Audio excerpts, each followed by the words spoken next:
रावण नीति की 8 बातें आपकी आंखें खोल देगी। रावण का अपना कोई नीति शास्त्र उपलब्ध नहीं होता है। रावण ने शिव तांडव स्तोत्र, रावण संहिता, 10 शतकात्मक अर्क प्रकाश, 10 पटलात्मक उड़ीस तंत्र, कुमार तंत्र और नाड़ी परीक्षा नामक ग्रह रावण ने ही लिखे हैं। इसके अलावा अंक प्रकाश, इंद्रजाल, प्रकृत कामधेनु, प्रकृत लंकेश्वर, ऋग्वेद भाष्य, रावणियम आदि ग्रंथों की चर्चा भी होती है।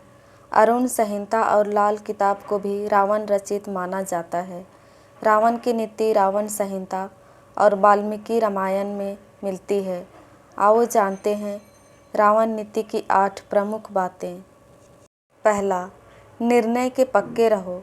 रावण ने अपने नाना सुमाली से कहा, जो एक बार मैं ठान लेता हूँ उससे मैं कभी पीछे हट नहीं सकता। मृत्यु का भय भी एक वीर पुरुष को अपने वचन से विमुख नहीं कर सकता। दूसरा, किसी की परवाह मत करो। हनुमान जी द्वारा लंका दहन के बाद रावण ने अपने मंत्रियों से कहा, लोग मुझे आज क्या सोचते हैं या क्या सोचेंगे, मुझे इसकी परवाह नहीं। क्षीण बुद्धि वाले इस समाज को तो परमेश्वर भी संतुष्ट नहीं कर पाएगा। कुछ लोगों के लिए मैं एक देवता हूँ और कुछ के लिए राक्षस। लोग केवल अपना स्वार्थ जानते हैं। जब आप में उनको स्वार्थ दिखे तब आप उनके लिए देवता हो, और जब उनके स्वार्थ को आप पूरा ना कर सको तब आप उनके लिए एक राक्षस बन जाते हो। यह समाज अपने अपने स्वार्थ से ही चलता है। यह स्वार्थ ही देव, दानव और मनुष्यों से अपराध करवाता है। अतः स्वार्थ को छोड़कर जो अपना जीवन धर्म व्यतीत कर सके वह पुरुषोत्तम कहलाता है। यदि अच्छा बनना हो तो इतना अच्छा बनो कि इंद्र भी अपना सिंहासन तुम्हें दे दे, और बुरा बनना हो तो इतना बुरा बनो कि स्वयं नारायण तुम्हें तुम्हारे पापों से मुक्त करने हेतु अवतीर्ण हो। अतः हे मंदोदरी, आज मैं अधर्म का प्रतीक बन चुका हूँ। अनगिनत पापों से मेरा घड़ा भर चुका है। मैं जानता हूँ कि मैंने अपने अहंकार के कारण नारायण को नहीं पहचाना, और मैं यह भी जानता हूँ कि उनका अवतरण मेरे विनाश के लिए ही हुआ है। परंतु तुम यह जान लो कि रावण कभी नहीं मरेगा। मृत्यु के उपरांत भी यह रावण सदैव के लिए अमर बनकर रहेगा।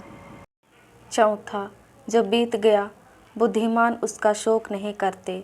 जब रावण की सेना को प्रभु श्री राम की वानर सेना ने क्षति पहुंचाई, तभी रावण ने लंका को संकट से बचाने के लिए कुंभकर्ण को जगा दिया। परंतु कुंभकर्ण ने अपने भ्राता रावण के अधार्मिक कार्यकलापों को सुनकर उन्हें समस्त लंका के विनाश का उत्तरदायी एवं उन्हें आने वाली पराजय की चेतावनी दी। यह सुनकर रावण ने कुंभकर्ण से कहा, हे अर्जुन, कुंभकर्ण जब विनाश के बादल चारों ओर से लंका को घेरे खड़े हैं, तब तो मुझे यह न सिखाओ कि क्या उचित है और क्या अनुचित। हाँ, मैंने अपने लोभ के वश में सीता का हरण किया और आज वही मेरी मृत्यु का कारण बनने वाली है। हाँ, मैंने नारायण को पहचानने में भूल की, और उन्हीं के कारण मेरी अनगिनत वीर योद्धा आज वीर गति को प्राप्त हुए हैं। हाँ, मैंने अपने अहंकार के चलते श्री राम के शांति प्रस्ताव को ठुकरा दिया, और आज मेरी सोने की लंका एक शमशान बन चुकी है। परंतु जो बीत गया बुद्धिमान उसका शोक नहीं करते। भविष्य की चिंता कभी कर्मयोगी नहीं करते। इस समय इस क्षण में जो जीते हैं वही महात्मा कहलाते हैं। युद्ध जब आरंभ हो चुका है तो इसे मेरी मृत्यु से ही समाप्त होना पड़ेगा। यही विधि की लेख और नियति है। रावण इसे हंसते हंसते स्वीकार करेगा, ताकि इतिहास रावण को भीरू अथवा कायर न समझे। पांचवा, कभी किसी भी हालत में मत झुको। अंतिम युद्ध में जाने से पहले रावण ने महाकाल आरती का प्रबंध किया, परंतु आरती में अपशकुन हेतु रावण ने महाकाल महेश्वर से कहा कि हे महाकाल, हे परमेश्वर, हे शंकर, आज इन अपशकुनों द्वारा आप रावण को डरा नहीं सकते। आपने क्या सोचा कि मैं आपका परम भक्त दशानन रावण इन अपशकुनों से डर जाऊंगा और युद्ध को रोककर राम के चरणों में अर्पण कर दूंगा? नहीं, रावण मिट जाएगा परंतु झुकेगा नहीं। अपने आन को बेचकर जो जीते हैं वह एक कीट की भांति हर दिन मरते रहते हैं। दया के भीख में जो रहते हैं उन्हें जीवन भी दया का पात्र बनाए रखता है। इस युद्ध में मेरे अनेक सगे संबंधी, भाई, पुत्र, पौत्र एवं अनेक प्रजाओं ने बलिदान दिया है। आज यदि मृत्यु के भय से मैंने अपने घुटने राम के समक्ष टेके तो मेरे परिवार और लंका के वीरों का बलिदान व्यर्थ हो जाएगा और इतिहास मुझे विभीषण की भांति कायर ठहराएगा। अतः हे शिव शंभु, हे शंकर, हे भोलेनाथ, रावण कभी झुक नहीं सकता। यदि इस युद्ध में मेरी मृत्यु भी हो जाए तो मैं इसे आपका प्रसाद समझकर ग्रहण कर लूँगा। 6वां, अच्छे कार्यों में देर नहीं करना चाहिए। अंत समय में रावण ने लक्ष्मण को 3 सीख दी थी। अच्छे कार्य में कभी विलंब नहीं करना चाहिए। अशुभ कार्य को मोहवश करना ही पड़े तो उसे जितना हो सके उतना टालने का प्रयास करना चाहिए। 7वां, किसी को तुच्छ ना समझें।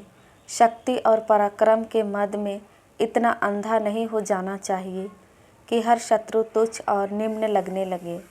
मुझे ब्रह्मा जी से वर मिला था कि वानर और मानव के अलावा कोई मुझे मार नहीं सकता। फिर भी मैंने उन्हें तुच्छ और निम्न समझकर अहम में लिप्त रहा, जिस कारण मेरा समूल विनाश हुआ। 8वां, गूढ़ रहस्य किसी को ना बताएं। तीसरी और अंतिम बात रावण ने लक्ष्मण से यह कही कि अपने जीवन के गूढ़ रहस्य स्वजन को भी नहीं बताने चाहिए, क्योंकि रिश्ते और नाते बदलते रहते हैं।